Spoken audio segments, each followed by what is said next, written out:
السلام عليكم. لا تنسوا الاعجاب بالفيديو والاشتراك في القناة تشجيعا لنا لنستمر بنشر المزيد ان شاء الله. الكرة للريال، المحاولة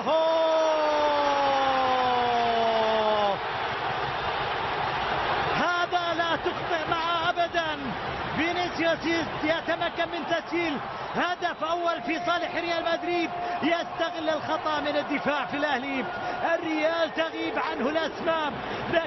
الريال يتقدم على النادي الأهلي في كأس العالم للأندية بالمغرب.